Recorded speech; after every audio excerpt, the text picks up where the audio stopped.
We are back. College football season is finally here.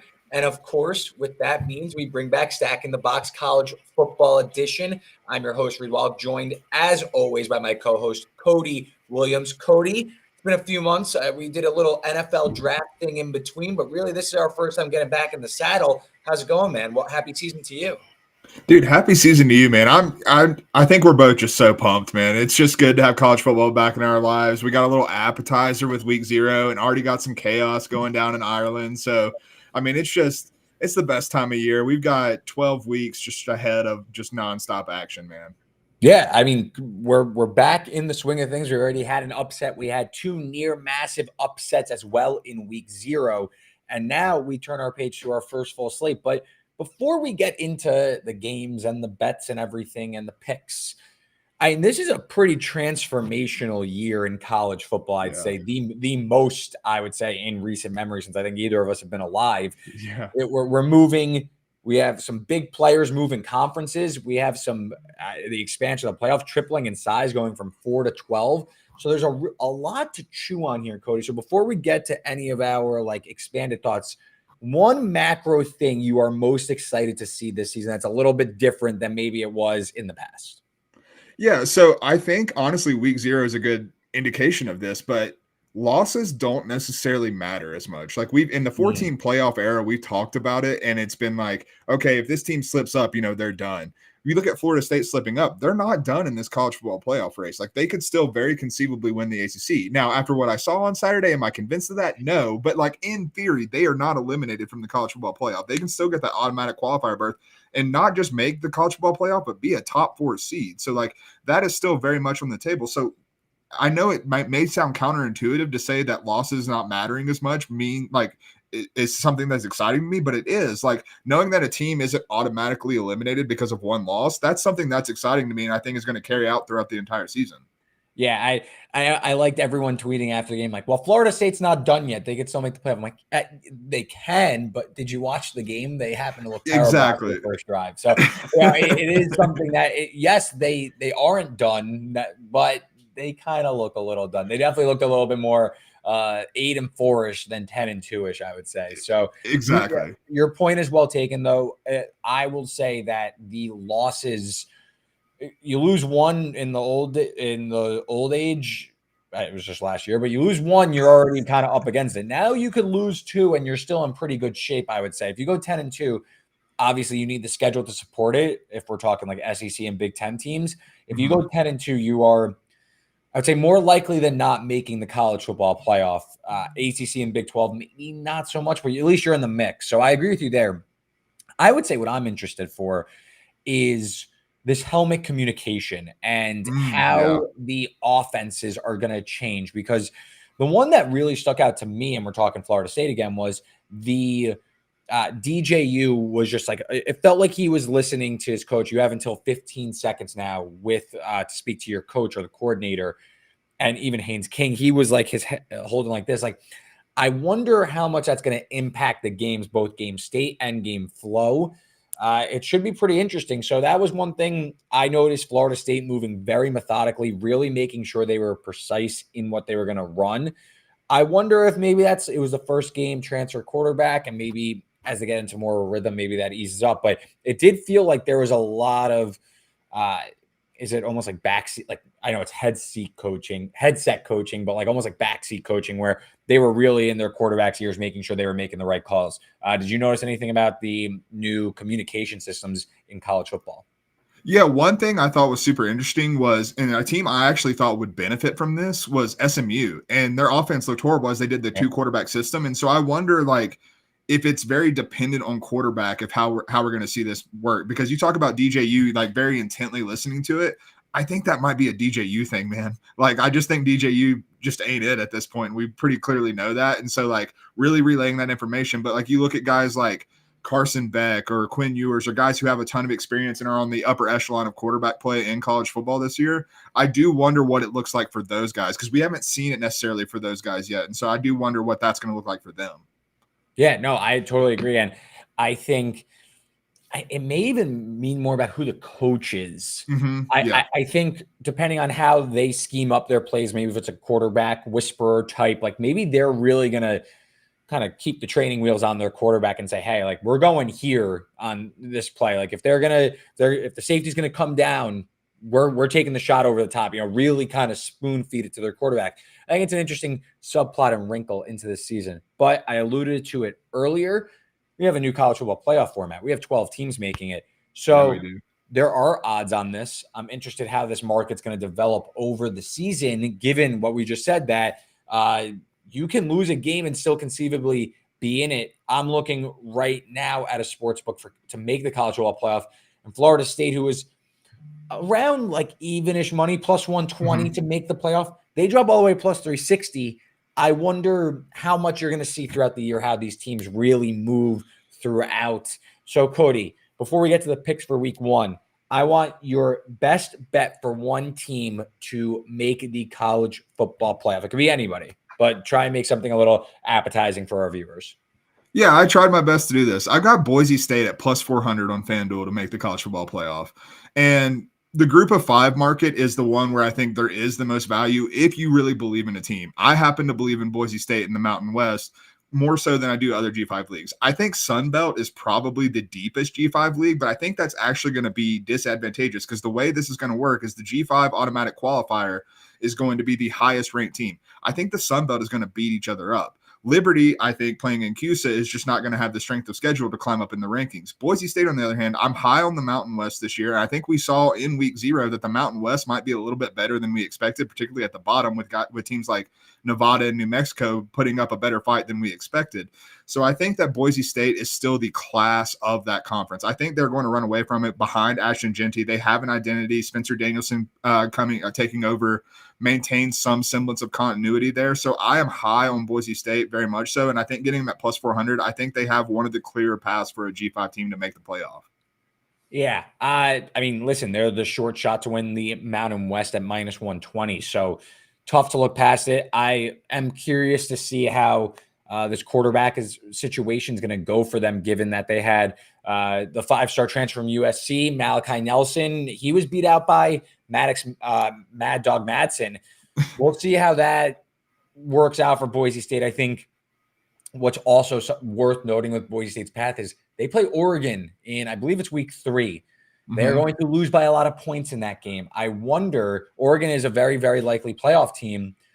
When we get to the end of the season and tie goes to this team, I wonder how Boise State's going to be viewed if they get boat raced by Oregon, and then it's time to say, all right, well, they're about to play, Boise's going to be the 12 seed. They're going to play a 5 seed. Let's say it's Oregon or Ohio State. How's it going to go? Like, are they really going to be the best choice? So I think it's interesting. I think Boise State's path is pretty clear, but I think that's a tie break that can maybe come into play. My pushback with that is, at least in my estimation, Liberty is the it's Liberty and Boise State are the 2 best G5 teams to me. And like there is a little bit of, some other contenders. Like I think Texas State's very good. App State is going to be good again. Memphis is going to be good out of the AAC. But like we saw what happened to Liberty against Oregon in the bowl season last year. So like I think that's something that might not be weighed quite as heavily. I think they're just literally going to look for the best G5 team. At least that's what I'm hoping for by making Boise State my best bet for the college football playoff. Yeah, no, I went in a little different direction for this though. Still a relative long shot, but I took Texas A&M plus 240 to make the playoff, and this was a team on my radar in the summer. I liked what they did. I liked the Elko hire. I like getting Colin Klein from Kansas State, but it wasn't like I was jumping to make the playoff thoughts. I said it's possible, but I wasn't really jumping at the to get involved. But then Notre Dame, in the fall camp, they lose their starting left tackle, Charles Jagusa.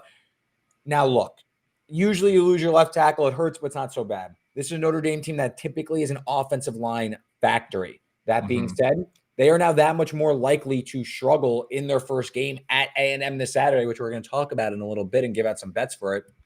But to me, A&M's schedule is pretty straightforward. They're in the tough SEC, so 10-2 gets them in. Their 4 toughest games come at home, and their road schedule is pretty favorable, I'd say. They play 4 teams. I'd say 2 of them are probably not making a bowl game, 2 maybe making a bowl game. They go at Florida, at Miss State, at South Carolina, at Auburn. To me, it's the home games, though, that really will determine their season. And they're home Notre Dame, home Missouri, home LSU, and home Texas. So their 4 toughest games are going to be at home. Mm-hmm. They're now that much more likely to beat Notre Dame. Aren't they that much more likely to make the college football playoff? And if they are to win on Saturday at home against Notre Dame, where they went from a pick 'em to a -3, aren't they going to go from plus 240 to make the playoff to, I don't know, plus 130 on Saturday night, like late Saturday absolutely. night? Like, this is a team that the path is pretty clear. Go 3-1 at home. Give yourself even another loss on the road in SEC play, which is always difficult. Go 10-2. I think you're pretty firmly in. I think you're in with some space to go. So plus 240 to me is something I jumped at. Excuse me. And I think it really revolves around Notre Dame being that much more likely to beat Notre Dame on Saturday. So what do you think about that, Cody? No, I like it a lot. To me, this is honestly just a bet on Connor Wegman, because I think that one thing that people are underrating with Mike Elko coming back is that this defense, even though they lost guys like Walter Nolan and a bunch of other guys in the transfer portal, this defense is still going to be damn good, man. And I think it's really, can Connor Wegman stay healthy? Can Colin Klein get the most that we've seen out of Connor Wegman when he is healthy? And I have a full faith in Colin Klein being able to do that. The health is the only thing that would scare me, but I think at plus 240, that's a bet well worth taking.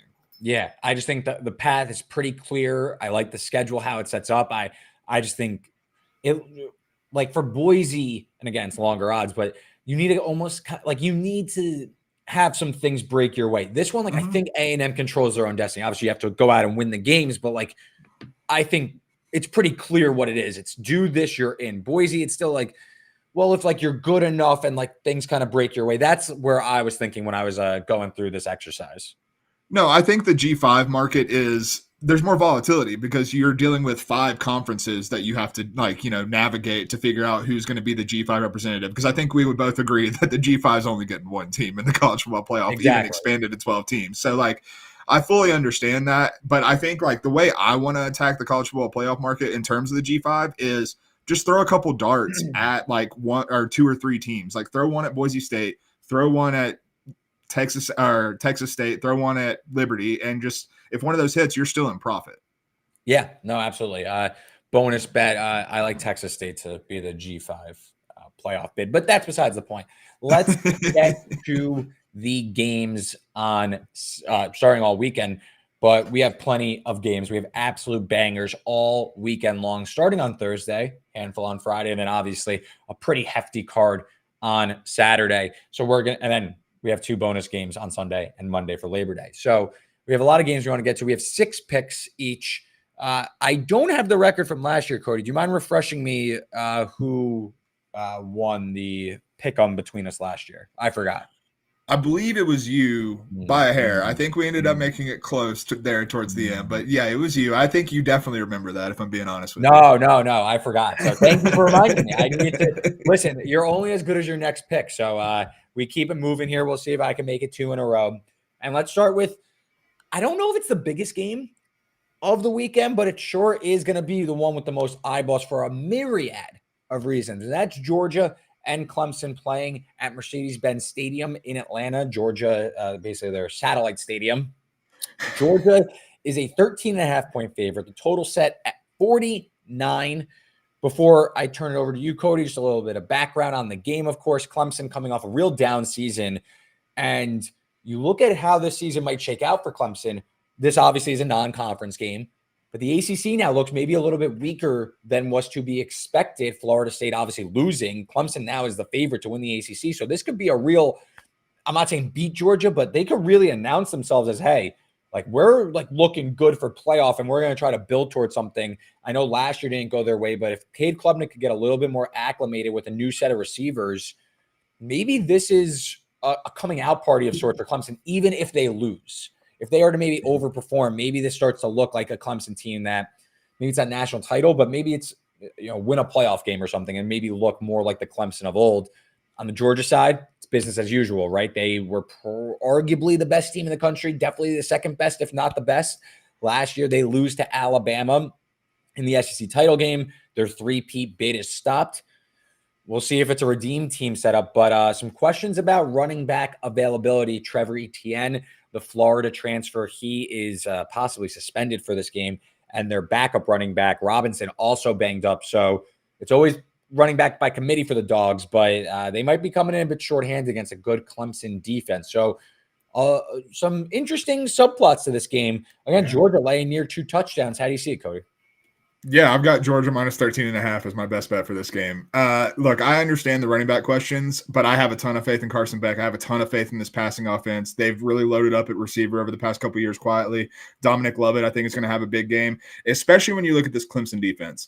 I'm not going to lie to you. I'm a Clemson hater. I pushed back on your Cade Klubnik love last year, and talk about wrong. Oh my God. Yeah, you were quite wrong there. I was vindicated there, and I just don't see it. Like, I think Cade Klubnik is a fine quarterback, but I don't think he is the 5-star that he was billed at coming into Clemson. Like, I don't think he's the second coming of Trevor Lawrence or Deshaun Watson or any of those guys. I think Garrett Riley, frankly, might be a little bit overrated as well. So I'm worried about this Clemson offense coalescing early, especially against obviously it's Georgia. It's a talented Georgia defense. Like, that's not breaking news here. So, like, I worry about Clemson being able to move the ball in this game. And I think Georgia is just going to have their way. This is an experienced offensive line, even after losing Amarius Mims, because let's be frank about it. Amarius Mims didn't play a whole lot last year because he was banged up. So, like, that just allowed other guys to get more experience, and they're returning a lot of those guys. I think that Oscar Delp is going to absolutely just slot in for what Brock Bowers did in this offense. I just think Georgia is head and shoulders. I think there's tiers to this when you look at the rankings. I know it's only 13 spots separating them in the rankings, but I think they are definitely a tier below. Clemson is a tier below what Georgia is. And so I have Georgia covering this at 2 touchdowns. Yeah, I went back and forth with Georgia total.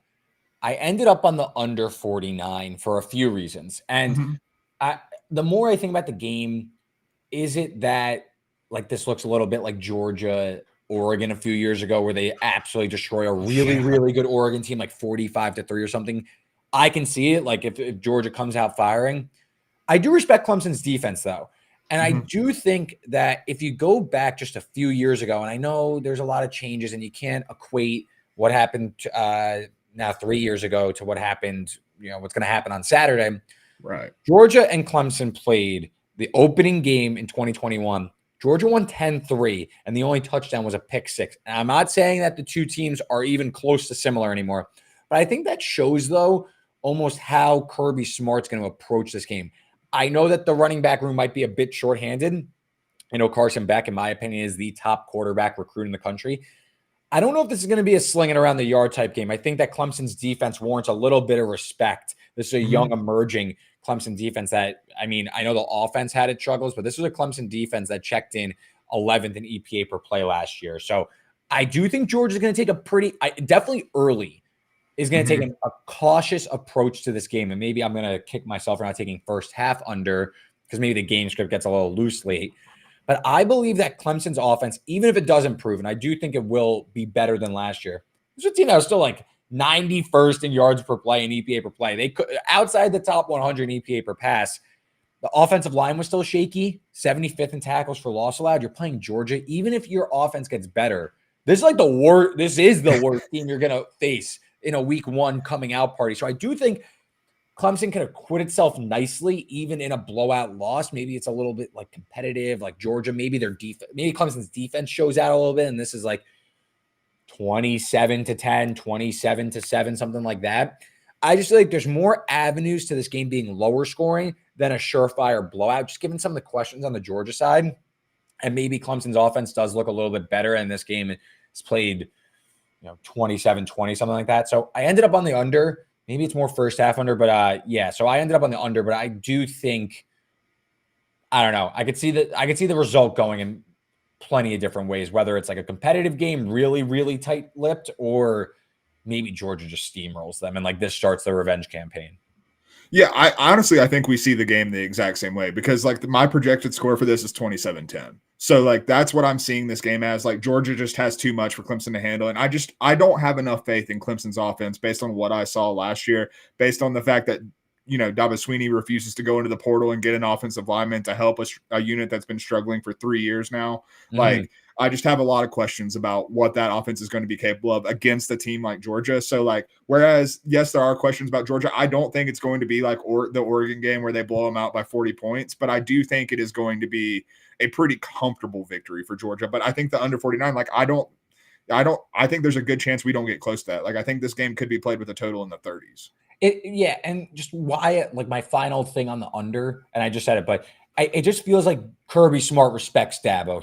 I think even if Clemson is relative down and it's not the old Clemson, I think Kirby Smart is treating this one with more respect than, hey, we're just going to go out and smoke this team. Like, I think he's taking this game very seriously and knows, like, what Clemson is capable of. So that's why I land on the under. I just think it's more of a cagey affair. So let's move on. We kind of alluded to it early on, but Texas A&M Notre Dame from Kyle Field. A&M opened as an underdog in this game, but some of the injuries to the Notre Dame side has now moved this to where A&M is a 3-point favorite. Total has also dropped from 49 to 46.5. Cody, you get first word because I think if you've been following this episode, I think everyone knows where I'm going to be leaning. But where do you stand? Yeah, so I got a little bit cheeky with this, and I'm going Texas A&M minus 1.5 points in the first quarter. Okay. So you talked about the offensive line injuries. I think Mike Elko is going to try to send a message defensively with Nick Skorton coming over from Purdue, and I think he's just going to blitz. I believe it's Anthony Knapp is the true freshman that's starting for Charles Tragusa on the left side. I don't see that matchup working well against Shamar Stewart or Skorton at all. And so I think he just gets after Riley Leonard continuously in this game. We saw Riley Leonard struggle last year at Duke when the offensive line started to get banged up. I think we're going to see a lot of that in the first half. All I need is a field goal from Texas A&M to cover this. And because I just don't see Notre Dame scoring early in this game, particularly as they try to get comfortable in the offensive line, because the Jagusa injury just happened 3 weeks ago. Like, they're still recovering from this. They're still trying to get their feet under them in that capacity. So I think that Texas A&M is going to be able to come out with a good game script. I trust Colin Klein a lot to, when you have these scripted drives in the first quarter, to put points up on the board. I have less faith in Notre Dame doing that, especially as there's turnover on that offensive staff as well, a new quarterback taking over. I just see a lot of ways where this game could go a lot of different ways in the last 3 quarters, but I think in the first quarter, the script really favors Texas A&M. Yeah, I like A&M. I just took the 3. I think it's going to be an under affair as well. I think like low 40s for sure. This is going to look like an NFL game, I feel like. But I like Notre Dame. This isn't an anti-Notre Dame thing. This is more anti-week 1 on the road against a top 5 defensive line in the country. I think we need to kind of wise up to this Duke from last year, because this is a team I was against last year, and I didn't necessarily believe in them as much. Riley Leonard, though, had a very good year before he got hurt. He also had 2 in-season and postseason, 2 total in the last calendar year, not last year, foot procedures. So what if his effectiveness is gone? Because what Leonard really thrived with at Duke was his ability to extend plays and play off script. If you just look at his overall passing numbers from last season, he completed 56% of his passes, 3 touchdown passes, 3 interceptions, 4 big-time throws, 6 turnover-worthy plays. This was not an offense that was chucking the ball around the yard. No. Against a really potent defensive line with a possibly compromised, should-be dual-threat quarterback, how's Notre Dame moving the ball on A&M in this game? I don't know where we're seeing them move the ball. I don't know if A&M is going to light up Notre Dame's defense, because Notre Dame's defense is damn good themselves. Yeah. But I trust Colin Klein in this offense with Connor Wegman fully healthy. Le'Veon Moss is still really good running back. Wide receiver Noah Thomas. There's guys there.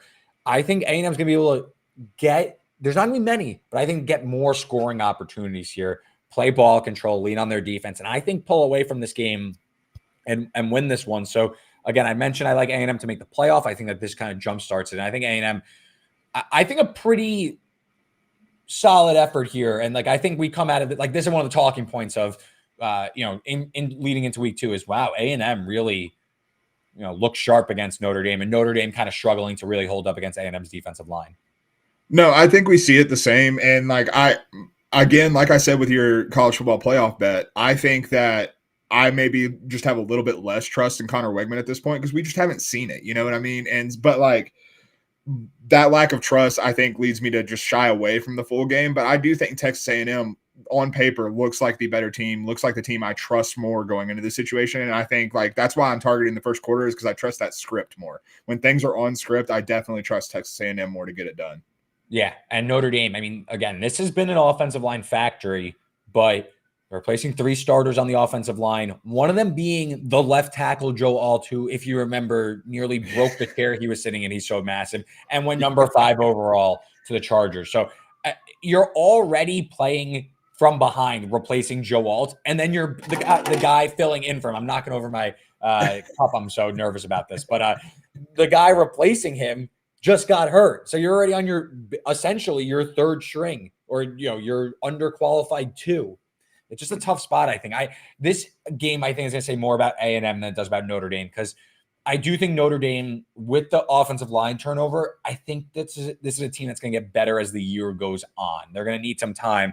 This is just a brutal ask, in my opinion. So, yeah, I'm laying it with the Aggies. No, and you just made a point I was about to, or you started making a point I was about to make. After this game, if it goes the way we see it and Texas A&M wins, I would try and fire on Notre Dame to make the playoff. Because their odds are going to impress. I'm interested to see where the market goes on them. Like, where are they going to be sitting after they start 0-1? Are they going to drop? I mean, Notre Dame, if you look at their odds, they are minus 170. They are the 5th choice, or the 5th shortest odds, I should say, to make the playoffs.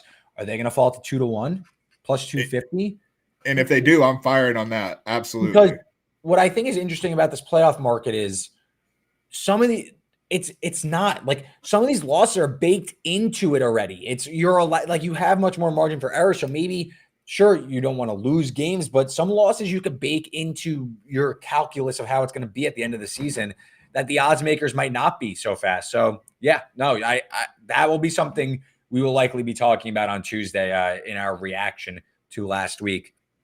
The week gets started on Thursday this week with a full serving of games, and probably the most interesting one is Deion Sanders, Shedeur Sanders, Travis Hunter taking on North Dakota State, the FCS powerhouse. North Dakota State, a few changes, new coach, a few defensive players possibly banged up, but they traveled to Boulder to take on the Buffs. The Buffs laying 9.5, total of 59 in this one. Cody, how do you see it going on Thursday night? Is this the start of a resurgent campaign for Colorado after they went out with a whimper last year? Both things can be true. I'm taking Colorado minus 9.5. I don't think it's the start of a resurgent Colorado. I think those are 2 very different questions. But when you look at what Colorado did last season and the ending with a whimper, like you said, I think the big thing that highlighted was something we talked about going into the season. Their depth just isn't there. They do not have a deep roster. They added reinforcements this year, but I still don't think the depth is there. But early in the season, I'm going to be in on Colorado because I think the top end of their talent is still impressive. Like, they improved the offensive line. You still have Shedeur Sanders. You still have a very good group of skill position players. The defense should be slightly improved, at least marginally. And then you look at this North Dakota State team for this game specifically. Like you said, there's injuries on that defensive side of the ball. I think Colorado is going to be able to put up some points in this. But the thing that really stood out to me with North Dakota State as I dug into it, their backfield is banged up. They're without Hunter Brosio, their starting fullback, who is a road grader given how North Dakota State likes to run their offense. He's out for the season. Their starting running back, Barika Kapinu, he is questionable for this game. He has a knee issue going on. North Dakota State is a team that has often just relied on their rushing attack. But if that's compromised against Colorado, that's going to give Colorado's defense more avenues to succeed before Colorado's defense gets fully banged up. We don't know if Shiloh Sanders is going to play in this game, but Shiloh Sanders is the worst of the 2 Sanders on the Colorado Buffaloes. Let's be very clear about that. So, that's not something I'm necessarily, docking Colorado a ton for. I think that Colorado is just better positioned against North Dakota State. Like, we know who North Dakota State is historically. I think they've taken a step back in recent years from what they have been. Part of that is the FCS as a whole at the top of it improving around them. But I also think that with the coaching turnover we've seen with the Bison, I think that this team just isn't the powerhouse that we're used to seeing. They're still a very good FCS team, but I do think they have taken a step back. I think Colorado has taken a step forward, particularly early in the season. So I'm going to lay it with the Buffs, especially getting under 10. Yeah, no, the more I think about, the more maybe this game is set up for a Colorado showcase, but we'll see, because what really stuck out to me during the lead up to this game was Pac-12 media day, Big 12 media day. Sorry, RIP, RIP, Pac-12. What stuck out to me was Deion Sanders talking about how, like, why are we getting such a tough game early? Like, it seems like he is aware that North Dakota State's a quality team and he has to have Colorado on its P's and Q's. Maybe that means that Colorado comes correct and they're going to show up and, blow out this team, this FCS foe. What I see, though, is more of a buttoned up approach early in the game before maybe Colorado kind of blows this open late. So I don't hate the Colorado play the more I dive into this one and I think about it, but my pick is on the first half under 29.5. To me, we know North Dakota State, you mentioned it, Cody. They want to run the ball. They want to play keep away. They want to shorten this game as much as possible, keep Sanders on the sideline. What I also think about, though, is last year when Deion Sanders whatever it was, like repositioned or reassigned offensive coordinator Sean Lewis, Colorado was playing at a frenetic tempo, top 10 in the country in terms of seconds per play. When Pat Shurmur took over as OC, they played on average 3 seconds slower per play over the last 3 games of the season. So I'm a bit curious, is Pat Shurmur, who comes from the NFL, is he going to be more pro style about this? Maybe we see more communication in the headphones, more talking like that. They want to slow this game up because, to me, the ingredients set up for maybe a cautious approach from Colorado. They're not going to come around treating this game like it's going to be a blowout. It seems like Deion is going to have this team ready to go, but that also, to me, speaks that they're not going to open it up so much early. It might be a little buttoned up quickly, and maybe there are a few punts early, and North Dakota State's maybe able to keep Colorado on the sideline a little bit. I just don't know if there's going to be fireworks early, so that's why I ended up on the first half under 29.5. I just think a lot of these avenues mean slow early, and then maybe it opens up a little bit later. So I think Colorado's probably good here, but I'm curious if it's going to be early or if it's like over time we see the depth of North Dakota State really start to show that it can't hang with the talent that Colorado has at the top. I like this a lot. Honestly, like I almost like first half under and full game over. Like that's kind of how I see this game playing out a little bit. You got to stick to the first half. Yeah. And so like I do like this first half under quite a bit just because exactly what you said about Pat Shurmur. And it goes back to exactly what I was saying about the depth. Like that's why Pat Shurmur was handed the reins of the offense, because the depth that Colorado did not have last year, they brought in Pat Shurmur to be like, hey man, can we slow it down just a little bit so these guys can like not be completely gassed and like getting Shedeur killed late in the game. Like that's what they had to bring him in to do. And so like I do see this Colorado offense being a lot more methodical than we saw at the beginning of last year. Yeah, so under for me there. Interesting matchup. Before we get to two of our signature kind of picks, let's go to Sunday real quick. A standalone game Sunday night in Vegas. LSU USC. The spread's been coming down. LSU now a 4.5-point favorite. We're as high as 6.5 over the summer. Total of 63.5 on a fast track in Vegas. Two teams that very much underperformed last year. I know underperformed, and LSU had the Heisman Trophy winner, but that was not what I think Brian Kelly had in mind for his 2023 season. Two teams that I think are really itching to get back out there and improve. Who do you think gets off to the best start? Ooh, that's a really good question. I think like if I had to pick a side in this game, I would probably go actually with USC, just because we saw LSU last year in this same kind of spot against Florida State, and they got caught. They got clipped, and it kind of set the tone that maybe LSU isn't the upper echelon of the SEC of college football this year. I do think I have a lot of faith in this LSU team, but my best play for this is the over, and it really comes down to the defenses on both sides of the ball in this game. A lot of changes on both sides of the with coordinators on both sides of the ball, or excuse me, on the defense side of the ball for both teams. You got Blake Baker coming in for LSU. I have a lot of faith in Blake Baker coming over from Missouri to really remedy what was the biggest issue with LSU. Like we know Jaden Daniels and the offense wasn't an issue, but the defense was. It was one of the worst in the country. I think Blake Baker will get that going. LSU obviously has a ton of talent on that side of the ball, but I still don't know if they have enough talent, particularly up front. I think the defensive tackle, interior defensive line, I think that's still lacking a little bit there. And I think that it may take a little while to gel under Blake Baker in regular season play. Same goes for USC with D'Anton Lynn taking over that unit. I think that it's hard to be worse than it was with Alex Grinch. That's a low bar to clear, but I do think for it to take its full form, we're going to see a little bit. I think the other big factor looking at this is the way to take advantage of USC is with their offensive line. That's still a big question mark for the Trojans. But again, I'm not fully confident in what LSU has up front. So I don't know if they're going to be able to take full advantage of that. The other thing I'm looking at, Lincoln Riley, when he has a quarterback like Miller Moss, who he can, especially with the headset communications, this is a game I'm really looking for that. But I think if he can say, hey, Miller Moss, this is going to be open, looking at this pre-snap look, Miller Moss has the capability to just tear it up. I have a lot of faith in Garrett Musmeyer to do the same on the opposite side of the ball. I think this is just going to be a track meet, man. I think we're just going to see back and forth this entire game. Yeah, it just feels like there's too many dudes on the field that can just rip off. Yeah. And I know LSU, they lose Daniels and Brian Thomas and Malik Neighbors, and I get that. They're Kyron Lacey and CJ Daniels will be more than fine. Yes. And Garrett Nussmeier is more than capable, in my opinion, still playing at a high level. Maybe not Heisman Trophy level, but I think this LSU offense will be just fine.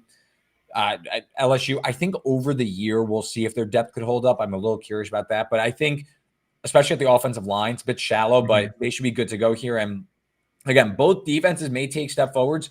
It's still week 1, and it's still 2 premier offenses facing on a fast track where speed is going to kill in this game, and that's where the offense is going to shine. So I find myself also on the over. I've been going back and forth with what I like on the side, and I was like, you know what, let's bank on both teams to really just show up. Because you mentioned it, because the more the line comes down, the more I'm like, man, maybe like LSU's being a little underrated here. It's still an SEC level team against a USC team that I think is still a step behind. Like maybe this is not maybe this is a little too much love. But then I thought about last year against Florida State where LSU looked completely outclassed. I know FSU ended up being a playoff team, but it kind of stuck with me. So I ended up on the over with you as well. Who do you think wins though? I'm going to go with USC. I have more faith in the Lincoln Riley offense against a defense that I do not think is going to be up to snuff at this point in the season, at week 1. And maybe I'm setting myself up for disappointment. I know you're the premier USC hater. So I'm sure you're probably leaning LSU, but I have a feeling that this is really kind of a make or break year for Lincoln Riley. Like, the pressure is going to be turned up if he doesn't deliver this year. I think he has a quarterback who I think is just being undervalued at Miller Moss. Like, I'm not trying to overreact to what we saw in bowl season last year, but he looked more than capable of running this offense. And more importantly, like you said, the dudes around him are going to carry him. Like, Miller Moss doesn't have to do a whole lot. He can get the ball in Zachariah Branch's hand and just say, go ahead, like, do your thing. And I think that's going to work a lot of wonders for this USC team. Yeah, I kind of lean towards LSU, but if I'm betting on it, I don't know, USC probably with like the variance in the game could probably win, but LSU, I think that they're the better team. And now, I don't know. That'll be an interesting game. And another one, there's a few games where like it feels like you're going to learn a lot about these teams, and it feels like the seasons can maybe go in certain directions off of the game. This one feels like that. I'm interested to see how it goes. We now move to our very, very, I don't even know if it's profitable last year, but it was fun for us. Our underdog pick. So Cody, I know we're both taking the money line. So let's just set the precedent now for the rest of the season. When we're doing the underdog picks, this is like money line, right? Like, we're talking like, obviously we think they're going to cover the spread, but we also are implying like we think they can win outright, correct? Correct. Yeah, absolutely. Yeah. These are an underdog that we see value in that is live to absolutely win this game. All right. So who do you got? I've got Nevada against Troy after what I saw in week 0. I like this. I like this pick. Yeah, so I think the one thing we're underrating with Nevada was one of the worst teams in college football last year. Their defense was absolutely atrocious. They could not stop the run to save their lives. And I think most people went into the SMU game thinking that's going to be the same thing. But we had coaching turnover this offseason. Jeff Choate came in and took over this as a former defensive coordinator at Texas. And I think we saw this defense really give SMU, with a great offensive mind in charge of it in Rhett Lashley, with an experienced quarterback in Preston Stone and another guy behind him who also had experience last year because Preston Stone was hurt, a really experienced laden SMU team, have trouble scoring until late in that game where they kind of tired out. Now they're facing a Troy team who has also undergone a ton of turnover. They lost John Summerall, who I thought was one of the best G5 coaches that we had. You're bringing in Jared Parker, who we've not seen as a head coach before. We don't know what that's going to look like. The defense lost basically their entire defensive line. They were ravaged in the portal with the coaching turnover. I think that Nevada, particularly with what we saw from Brendan Lewis being a dual threat, I think they're going to give this Troy defense a ton of problems. Troy's offense was hit or miss last year on top of that, and I think that Jared Parker might have some trouble really getting things going early at Troy. I think this Nevada team is still not getting credit for what we saw in week 0, a very live team, and I think this Troy team is getting credit for what they did last year when this is a very different situation. So I plus 240 on the money line. I'm very confident in the plus 9.5 on the spread, but plus 240 money line, I think Nevada is very much live to make a statement in this game. Yeah, I think week 1, especially, you just don't know what you're going to get from these teams, especially a team like Troy, who is completely turned over. Mm-hmm. I think this is a really interesting setup where Nevada can maybe continue to outperform expectation, and the market isn't necessarily getting this one correct. I mean, it adjusted down. It was 13.5. I think it was over 2 touchdowns, honestly, before. Yeah. Now, you're inside 10, but is that correct? I mean, dog's barking right there. That's right. That's a good sign. We'll see. So mine is a bit more, I'm going to go a little bit higher here. So last year, before I get my bet, last year in week 1, maybe I did it on this show, but I took Sam Houston State in their first FBS game to win at BYU on the road. They're like 7-1 underdogs. They did not win. They nearly did. They lost like 10-3 or something like that, 13-3 maybe. Couldn't move the ball, couldn't score. So I'm going back to the same bet this year, and I think we're taking it home this time. I'm taking Southern Illinois, the FCS team, to go to BYU and beat the Cougars. Let's start with the Southern Illinois side. FCS Pro, they are a top 5 rated defense in terms of Bill Connolly's FCS ratings. This is a premier program in the FCS ranks. They actually beat Northern Illinois last year, so they have experience playing up in competition. This is a low total game. It's in the mid-40s.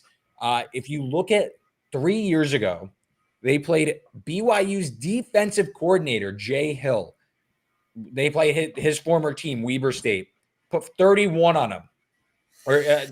So they were able to score on this team. Maybe it was 30. They beat Jay Hill's team 34-31. So they put up 34 on them.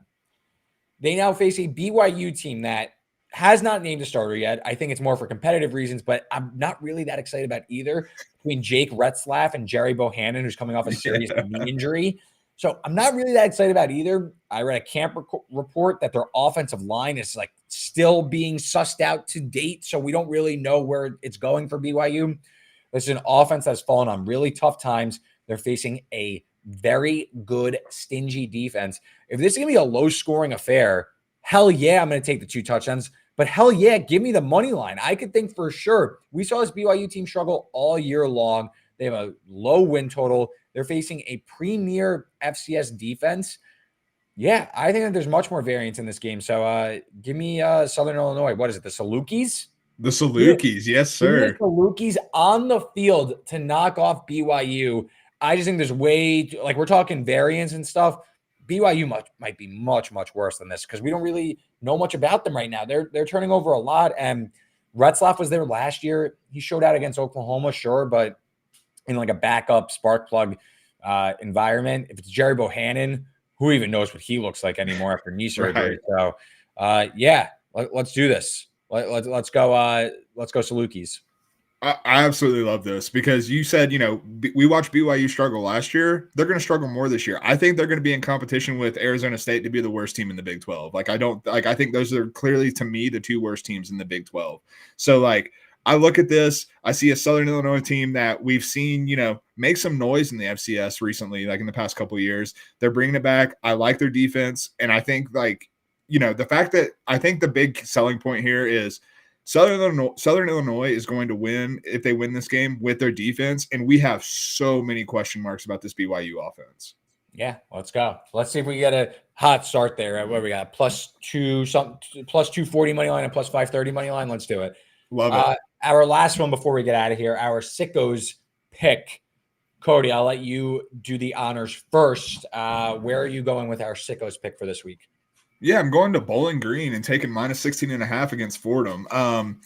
First off, let me go ahead and say this. And I think I saw on Twitter that you are also on this, but I like Bowling Green to win the MAC this year. I'm big on Bowling Green. I think that they return a lot of production, a lot of things that I want to see.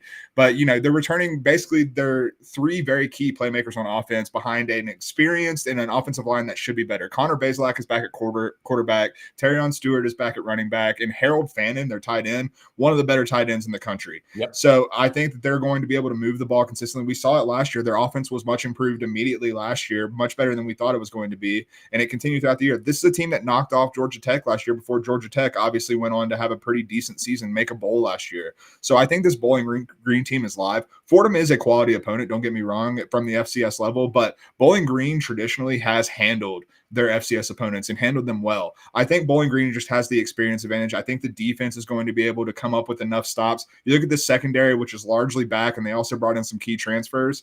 They were opportunistic as hell last year. They were absolutely able to take away the ball. Fordham thrives on not making mistakes. Bowling Green is the type of defense that forces you into those mistakes. So I know it's a pretty hefty line at minus 16.5 against a good FCS opponent, but I like the Falcons in this one.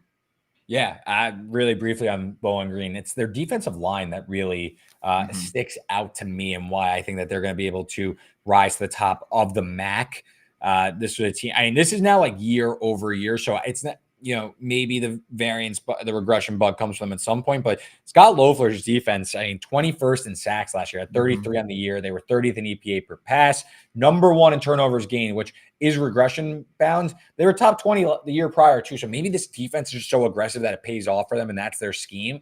So yeah, I like Bowling Green, and I can't hate this play because I think that you're going to see a big year from the Falcons. Mine, I'm going to go UMass minus 1.5 against Eastern Michigan at home. I'm not very high on Eastern Michigan as I was going through my preseason work. Eastern Michigan, arguably the worst bowl team ever last year, and then they lost 52-10, I believe, to South Alabama and their backups. Yeah. So Eastern Michigan was incredibly overrated last year. These two teams played last year in Eastern Michigan. UMass lost 19-17 in that game. In that game, UMass outgained them with their backup quarterback in, as I have to pull up the box score real quick because I have to get all these numbers in fact. But Eastern Michigan won this game in an incredibly fluky fashion, including on the final drive of the game, hitting a 50-yard touchdown. They were down 5, and they needed a touchdown, obviously. They end up scoring a touchdown and beating UMass. Sorry, I'm saying this all wrong. They're down 4. They score a 50-yard touchdown to walk it off in the final minute. UMass in that game with their backup quarterback outgained Eastern Michigan 340-157. They had 4 turnovers, 2 of which in the red zone to Eastern Michigan's 1. I think UMass gets some revenge here. They're fully healthy. They are the far more talented team. They're at home. Give me the Minutemen all the way just to essentially win this game. If you look at last year also, part of the reason why I like UMass in this specific setup, they went to Las Cruces last year against New Mexico State. They were catching like over a touchdown. I want to say close to 10 points. They smoked New Mexico State in that game. What turned out to be a pretty decent New Mexico State team at that. They won 41-30. So it seems like with extra prep, Don Brown gets this team a little bit more motivated. I think they have plenty of motivation after that fluky loss last year to Emu. So give me UMass minus 1.5. Hell yeah. You did a great sell job there. And I mean, like, it takes a lot of stones to week 1 be putting your money on UMass. So I love that for you. Only love that. That's that. Yeah. True Sickos pick. But the thing that stood out to me, UMass was playing with their backup quarterback. Now they have Tyson Fomachan back. And Tyson Fomachan, didn't really cut it at the P4, P5 level. But I think for UMass, particularly playing a MAC defense that was hella overrated last year, I think he's going to cause them a lot of problems. Those turnover issues you were talking about, I don't see that happening in the red zone in this matchup. I think 1.5 is honestly disrespectful based on what I'm seeing. Yeah, no, absolutely. Great show. We tried not to ramble too much, and we kept this under an hour, so that's good work by us. Already off to a good start with producer Joanne. Cody, you want to run us off your picks before we get out of here? Yeah, absolutely. So I'll start with the college football playoff. I like Boise State at plus 400 to make the CFP. Then I like this week Georgia. Do not like Clemson. I like Georgia minus 13.5. Texas A&M minus 1.5 in the first quarter. Colorado minus 9.5. The LSU USC over 63.5. I like Nevada plus 240 on the money line against Troy. Also plus 9.5 is a little bit safer play if you don't have the gumption to go after the money line. And then Sickos pick, give me Bowling Green minus 16.5 against Fordham.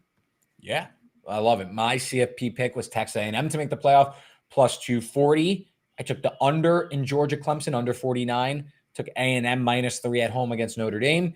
Took the first half under 29.5, North Dakota State, Colorado. I joined Cody on the over 63.5 on LSU USC. Southern Illinois Salukis, I think they're winning on the field, plus 530 on the money line. And then my Sickos pick is UMass minus 1.5 against Eastern Michigan. Cody, great show. Great to be back in the swing of things. Excited to see, first data points, see how this goes. And I'm excited to chat with you next week, man. Excited for it, man. It's going to be a good season. I'm ready for it. Enjoy the games. We will be back same time next Tuesday, Stack in the Box College Football. Until then, enjoy the games. Happy football. We'll talk to you then.